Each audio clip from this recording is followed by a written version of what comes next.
Bienvenue des amis dans ce tutoriel où nous allons parler des erreurs en PHP. Lorsque vous travaillez en PHP ou avec ces frameworks ou ces CMS, il peut y arriver que vous oubliez une virgule, un point virgule, $1 et cela va vous afficher des erreurs. Et notez qu'en PHP, lorsque vous avez une erreur, ça peut couper du script et là, c'est pas parfois joyeux.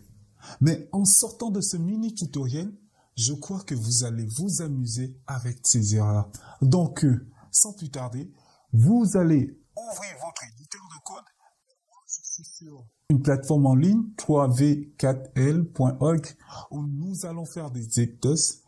Ce que vous devez savoir, c'est que PHP a 4 erreurs. Le plus souvent, ce sont ces 4 erreurs qui vont s'afficher. Donc, les erreurs de syntaxe, donc plus souvent ils appellent ça syntaxe.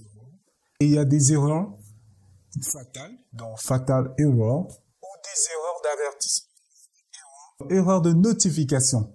Pour commencer, je vais vous montrer des erreurs de syntaxe. Donc les erreurs de syntaxe, comme vous l'entendez bien, c'est plus souvent lorsque vous avez mal écrit quelque chose. Imaginons, j'ai ma variable number, donc je mets 12. Et après, je viens faire un écho, imaginons, de $NBR. Je vais faire point virgule. Vous voyez, des amis, quand je compile, qu'est-ce qui se passe? Ils disent pass error, syntax error. En effet, il y a eu une erreur de syntaxe. Et on me dit, c'est à la ligne 5. Le plus souvent, lorsque vous avez ces erreurs de syntaxe, ils disent ligne après. Or, quand il fait comme ça, il faut souvent monter. Donc, quand on monte, j'arrive à 12. Or, c'est ici le problème. Je vais mettre point virgule que j'ai oublié. Et voilà. 12, les amis. Il peut y arriver aussi que vous allez oublier, par exemple, au lieu de 2 guillemets, je mets, j'oublie la côte pour fermer ici. Qu'est-ce qui s'affiche? On me dit à la ligne 6. Alors, lorsque on regarde la ligne 6, il n'y a rien ici. Il faut monter. On monte. Et quand on monte, on arrive ici. Et c'est ici l'erreur. Donc voilà les amis. On va fermer. Donc, plus souvent, ces erreurs, vous allez les rencontrer. Mais ces erreurs, vous allez voir qu'il y a une chose. C'est que le script s'arrête ici. Rien ne s'affiche.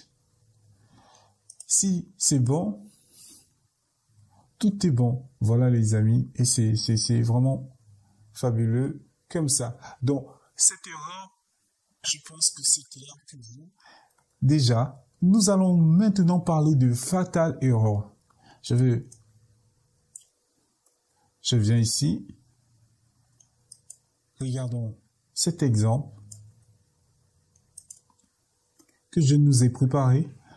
Je vais compiler. Vous voyez, votre logiciel ici, mon compilateur, il ne va pas cette erreur. Et après, quand je compile,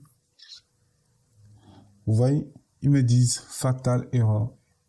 Et ces erreurs, ils disent qu'ils essaient d'appeler une fonction indéterminée. Donc, les fatal erreurs, vous allez les rencontrer plus souvent lorsque vous essayez d'appeler des fonctions qui ne sont pas définies préalablement.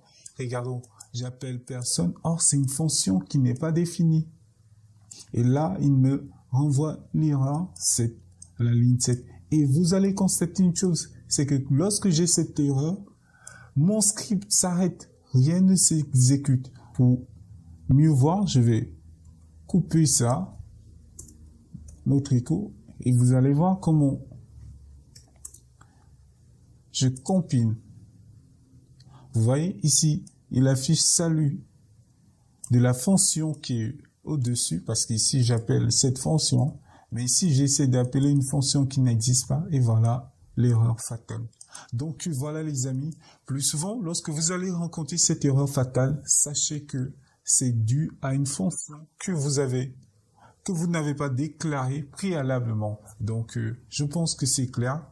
Nous allons parler maintenant de warning error. Nous allons voir avec warning error qu'il y a d'autres choses que vous allez comprendre. Nous sommes... Je vais exécuter. Vous voyez, ici, j'ai ma fonction salut qu'on avait tout à l'heure. Mais si je fais include des scripts PHP, person.php, or ici, qu'est-ce qu'il va nous afficher? Il nous affiche warning, include, etc.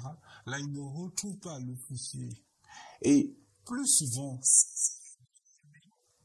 vous les aurez lorsque vous essayez d'avoir accès à un script qui n'existe pas.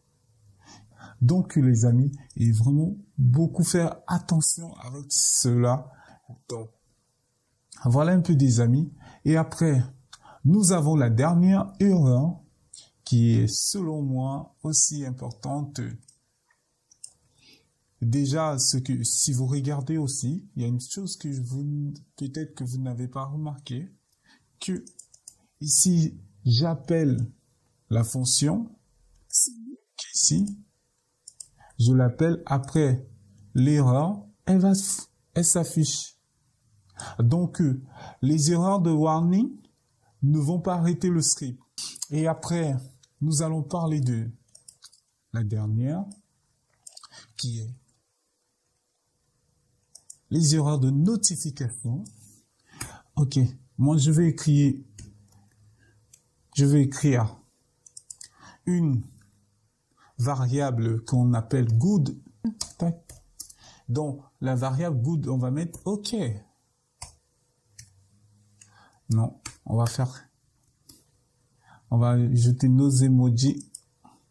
Ok, très bien. Donc, la variable good est là. Et là, on va ajouter une autre variable qui est bad.